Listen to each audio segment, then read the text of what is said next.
Alright, so spawning in the top left side of Golden Aura, we have our orange Zerg player. It is Cheeeeese.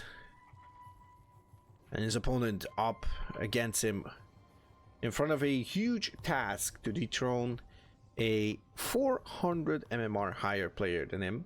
It is going to be Phonebox, our red Protoss here in the bottom right side.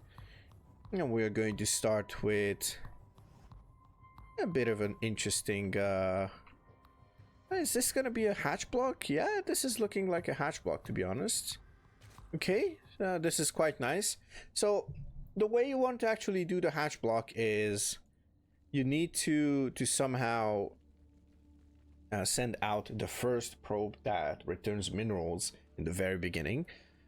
So you send it out before the pylon, so it's going to be quite interesting because this probe is going to move down a bit faster, and the other probe is going to just place the pylon right after it. So, and then that probe just goes back, takes 5 minerals, pulls over here, and just takes the gateway, then returns to mining into the main.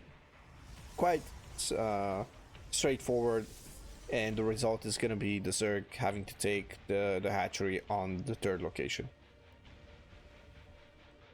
Alright, Nexus on 19 actually, so Phonebox is going to do a 19 Nexus 19 core. So you get your Nexus and your core a tad bit faster. That means your first adept is going to be a tad bit faster. Although you're not going to have that much gas on, or it's like you have to sacrifice minerals, which is not really the optimal play. But you can also do just, you know, with adepts, it's no issue because they only cost 25 gas. If you want to go into a Stargate play, then it's gonna be a bit more difficult as second gas is just now starting. So we're probably gonna see the warp gate research. Yep, that is gonna be the case, and I suppose it's going to be either Twilight or maybe some Robo shenanigans, but I don't think it's gonna be a Robo. I think it's gonna be a Twilight. I feel like Phonebox still has I think Phonebox has that Dark Shrine in him, I'd say. I remember him playing Dark Shrine, and I also remember him playing some Twilight. Overall, he's a solid player. I managed to take a game off of him. I might consider myself a close in MMR player when it comes to Phonebox, but Phonebox used to be a lot better than I was. I actually even played him when I was just like Platinum or something, and he was like Diamond 2 already. I was like Plat 2. I remember he proxy DT'd me. Oh, bit of a surround here. Cheeeeese actually just pulled the trigger on the panic button. Literally, and just shot the panic button instead of pressing it. Stalker gonna get recalled. A bit of an interesting situation. The Lynx were not even attacking, but obviously on the first case of attacking that, it would have been a disaster. Oh, okay, so Stargate is gonna be the play after all, and I'd say it's gonna be maybe an Oracle. I'd say an Oracle. Oracle sounds like something. Oh, never mind, it's gonna be a Void Ray. Oh my god, okay. So Twilight Forge, double gate, no turn. So normally what you want to do as a Protoss, if you play the most standard stuff, it's going to be, oh, that's a massive supply block. Oh, and even put down the Twilight Forge and the double gate before the pylon. You should put down, yeah, second pylon, that's what I was gonna say, because you're gonna have a lot of things that need to come out right away. Okay, third base is gonna be just a tad bit later. You should keep the probe here so you get the shield battery as well, just to be safe against this. Now what Cheeeeese can do is just, you know, continue scouting, but he could also just put a couple of links away, you know, just stack them in a corner and basically try to go at like 4:30 to deny this space or whenever it comes up. So You could just have like one link here, and wherever the third base is getting taken, just bounces on it right away with like links stashed over here, so to say, or maybe here, something along those lines. So yeah, Void Ray is gonna search for some overlords, some stray OVs, but that's not going to be the case. And quite interesting that Cheese doesn't want to take this relatively safe and easy third base. Not that I think about it, even as a fourth it would make sense, because you know, you would expand towards this position and then you would be kind of close to taking the gold. This side is going to be really nice in terms of map control. This is a super long highway, so you will have a harder time defending this as a fourth in this state of the game, because Zerg takes the fourth relatively fast at like latest 5:30, but 5 minutes should be kind of like the standard for 4:30, 5 minutes, something like that. Well, 4:30 I think it's like greedy, but probably 5 minutes is like acceptable and also quite standard. Now what I see here is we have some creep in the center of the map, so a push will be done a bit easier. A couple of zealots are going to move in, actually charge lots. So we've been talking about a lot of the strategies. I saw the charge and I forgot to actually commentate on it. Happens to the best. And now a couple of Hydras will try to deal with these, but the Hydras are quite weak against the zealots straight up. They need something to tank for them. And by the looks of it, Cheese is actually on the brink of tapping out here. And there's the GG. Phonebox actually with the cheeky little zealot rush here after that that Stargate play. It looked a bit shaky. It looked a bit like nerves played a bit of a role there. But by the looks of it, Phonebox had everything that he needed to have there and just took a swift 1-0 and will put himself on the match point. So Phonebox up 1-0 against Cheese.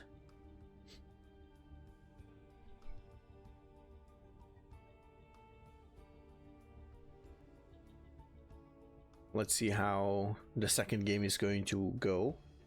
I'm quite curious.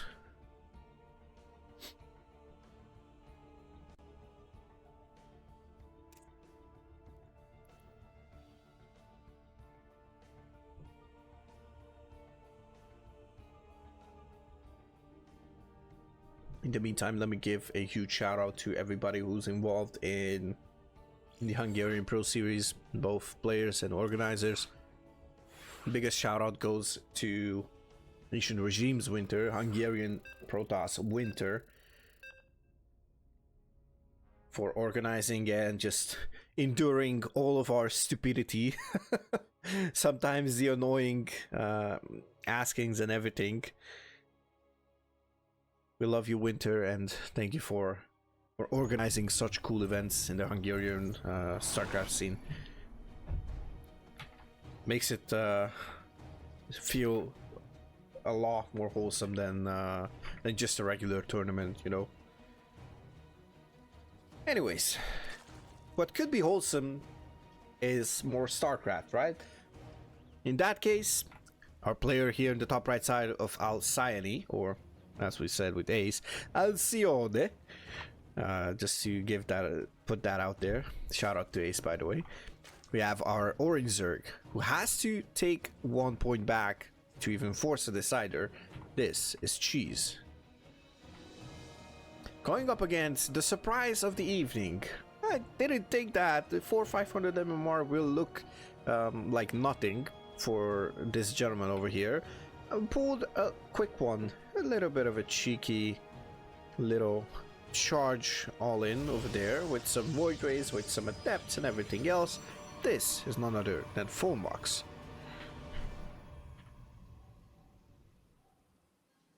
Alright, so once again we had a hatch block. We can see that there's no hatchery. The hatchery is once again in the weirder third base location, I'd say.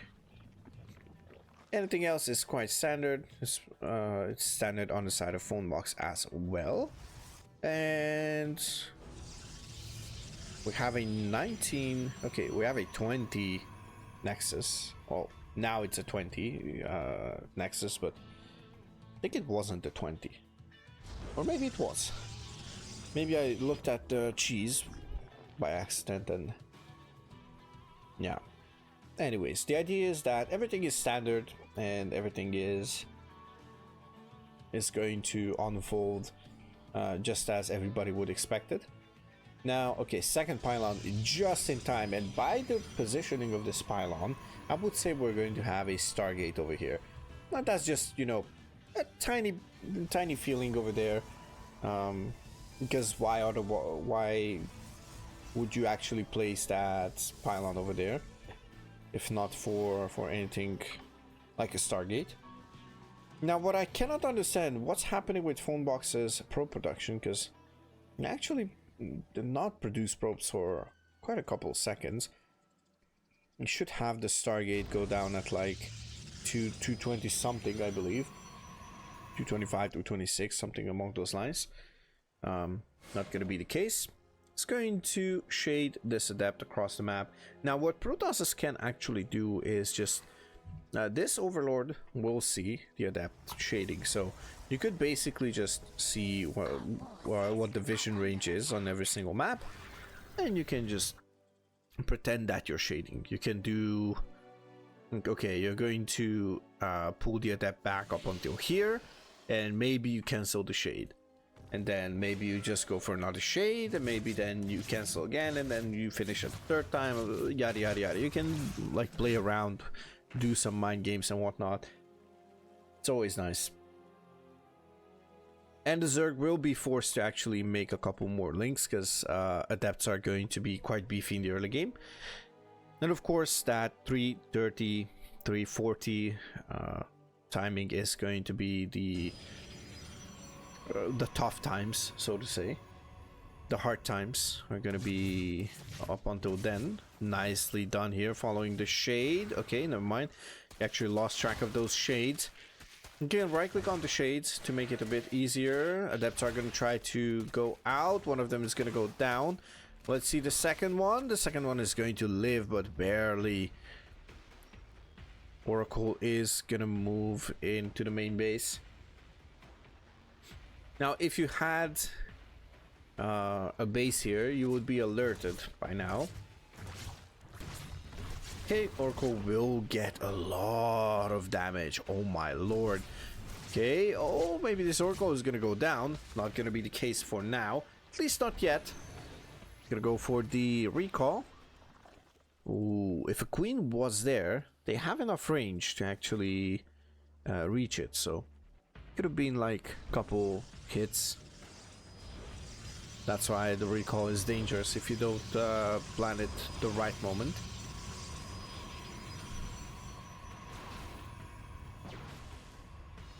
Okay, Overlord is going to move in and try to scout.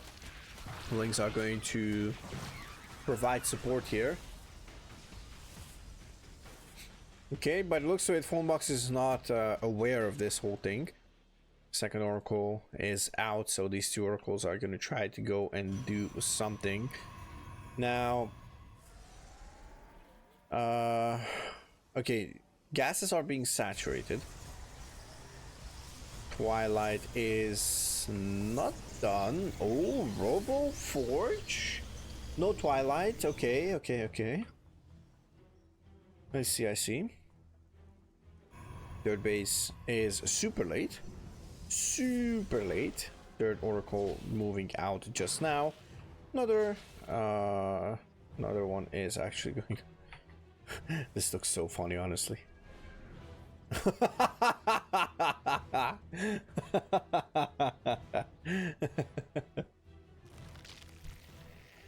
Okay. This is a good one.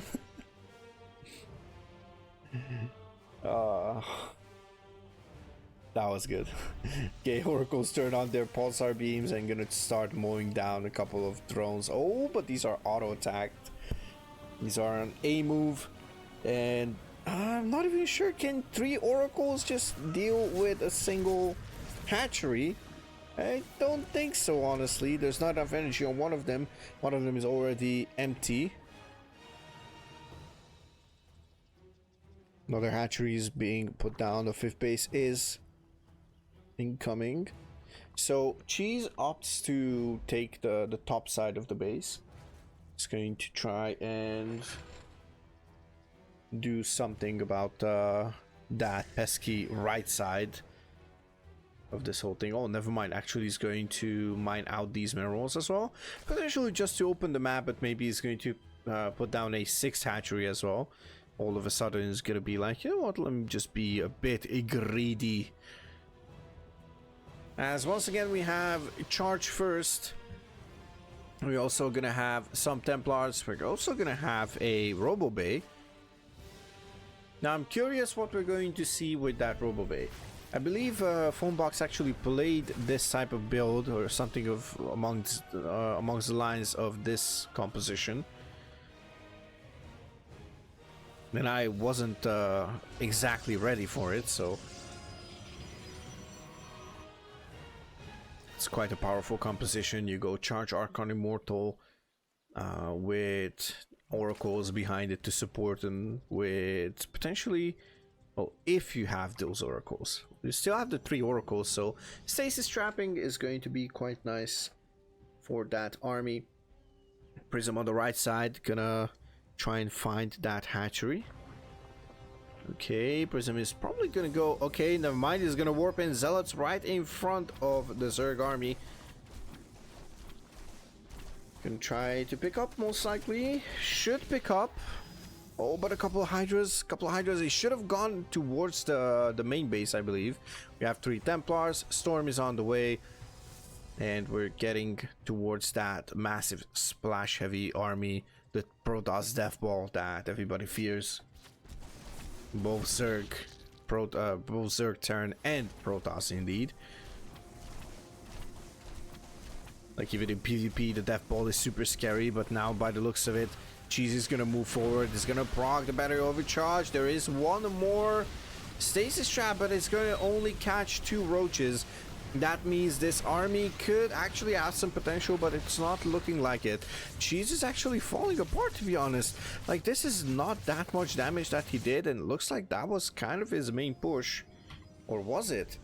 There's only 12 lings and 2 roaches out for the moment. 18 hydras and close to 40 lings. Actually, even more than 4 lings are going to be out. But the problem is, look at the Protoss army. So the Protoss army has the 2nd Colossus on the way. It only has a single Robo, so another Robo would be quite nice. Alright, oh, Templar's actually getting caught. That is big. Storm was used, but yeah, 2 storms have been used. But question is, does Cheese have enough to take this? So, do we have a Lurker then? No Lurker then? Oh, Spire. Alright. The one thing I would love to see Cheese do is go up to Hive Tech and just go for Vipers. Honestly, the Vipers would be so good against this. And if Phonebox doesn't remake those Templars, or just makes Archons, it's going to be quite nice. Now, I'm gonna have that fabled PvZ phase where the Protoss goes into carriers. Not as common these days as it used to be. Probably ground toss is quite a nice composition to have, so they don't actually want to go air by any means. Protoss can try to stay on the ground for as long as possible, especially if you have good upgrades for them.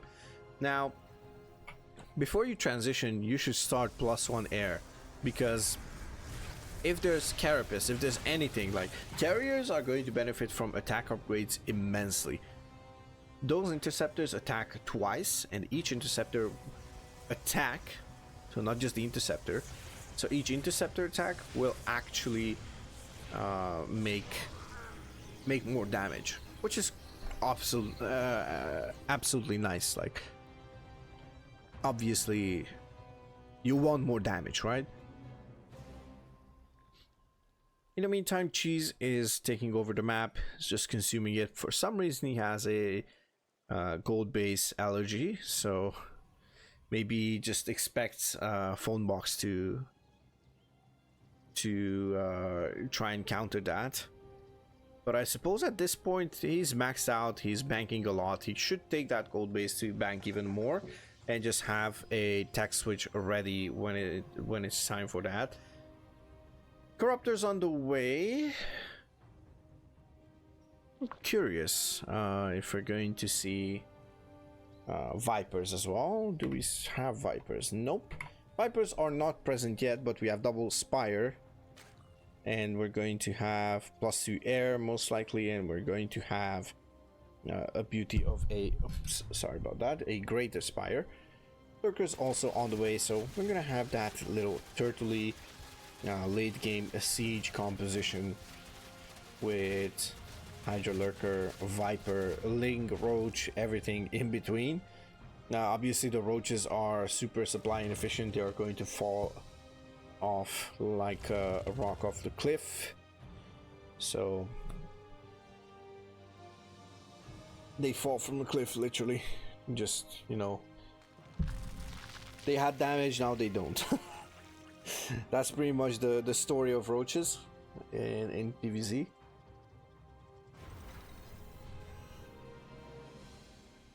Maybe you can make the argument of playing them versus something like, you know, a late game battle mech or something. I don't know, to be honest.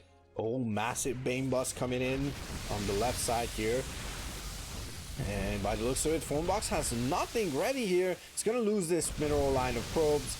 Oh, but that's a lot of Banelings detonated into this, so maybe that wasn't exactly worth it, and those Banelings could have served to tank for the Hydras. Now for Cheese will see those carriers, but there's so many Colossi. 5 Colossi. How many Templars? 4 Templars.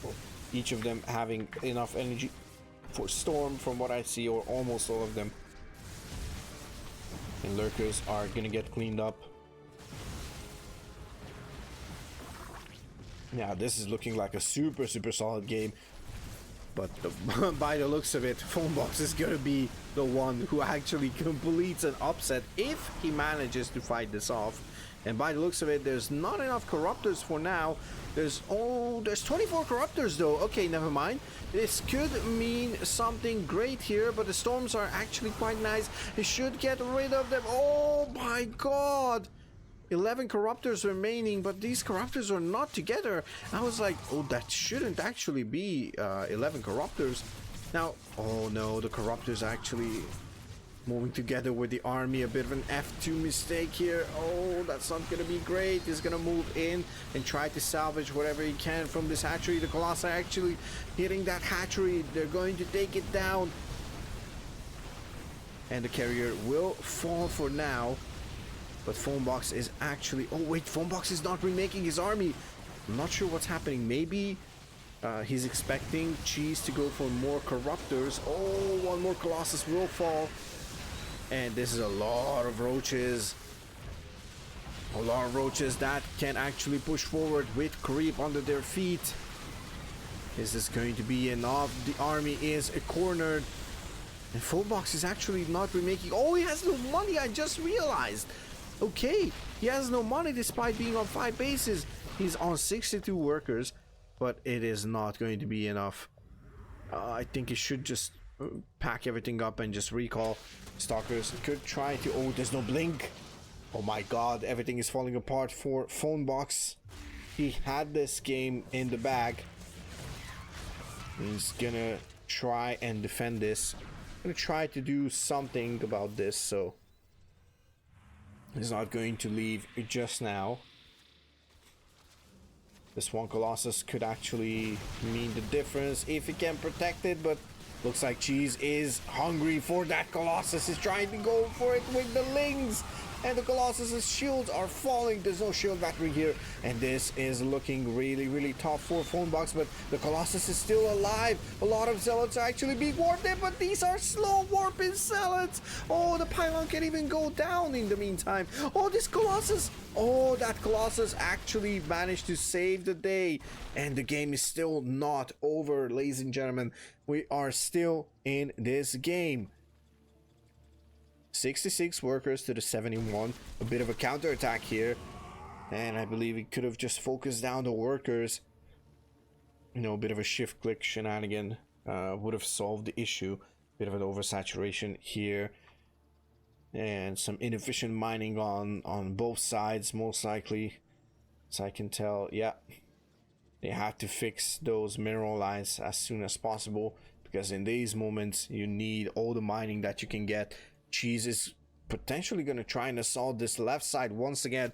Phonebox's army is super out of position, goes for the recall, but is this going to come in time? The Nexus will fall, and now Cheese could just go back. Storm is brilliant, he's going to hit everything.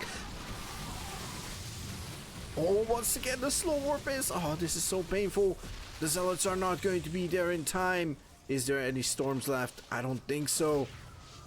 Does Phonebox have what it takes? It's gonna morph an Archon, but these Roaches and Hydras are gonna push forward. There's an Overseer morphing. Oh, never mind, this is a Broodlord Cocoon. Never mind, this is a Broodlord Cocoon. I was like, wait, that's a weird Overseer Cocoon. No, that is a Broodlord Cocoon. Do we have any other Corruptors? We have 3 Corruptors out. Could morph 3 more Broodlords. You have the money for it, so I suppose this is looking mighty tough. And Phonebox is falling apart, and there's the GG. He taps out, and that means we are going to game number 3.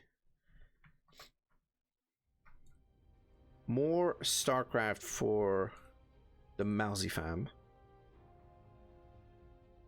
I'm quite happy.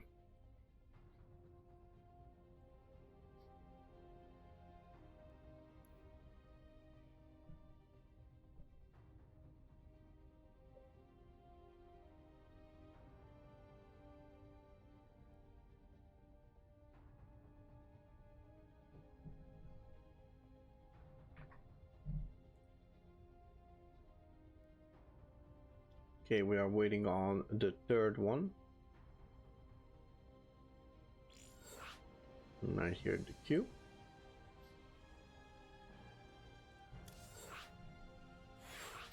Oh, this is such a great one.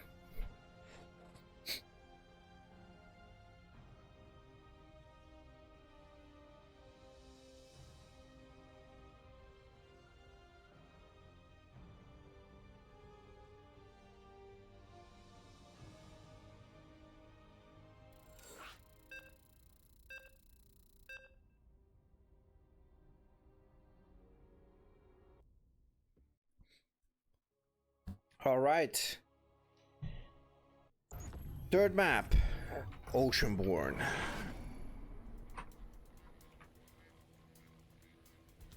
And this is spawning in the top left side. We are looking at the main hatchery of our orange Zerg. He managed to pull the whole thing back after being on the brink of defeat, at the brink of a 2-0. Let's see if he can actually close it out. The momentum is on his side. This is Cheese. And his opponent, our Red Protoss, who showed a lot of potential. Let's see what his plan is going to be for our third map, Oceanborn. This is Phonebox. So, once again, we see standard openers on both sides. Oh, never mind. Oh, 16 pool. Okay, 16 pool, and we see the gas as well. So, could be a speed link. All in could be link flood, could be roaches, could it be maybe it's a railgun build. That also could be the case.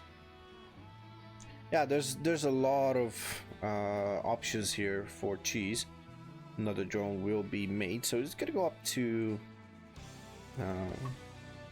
what? 17 workers, I'd say.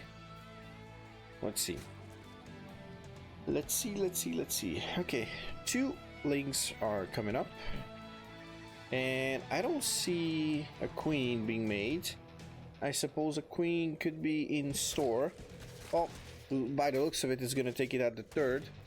The hatchery is going to be taken at the 3rd. That's what I mean. Oh, there we go. Roach warren coming up. And we also have a potential queen. Yeah, there we go. I know my builds. I know these cheesy builds. Whenever you go pool gas or like gas pool, it's like probably going to be something aggressive. What you can actually do with a pool first is go for a safe opener, which is going to be the 16 pool 17 hatch. Good evening, Mr. Master. Hello, boss. How you doing? I saw you were streaming earlier. Does that mean that you skipped the evening? The evening shift?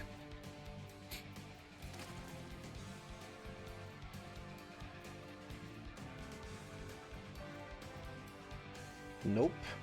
Oh, so we get double.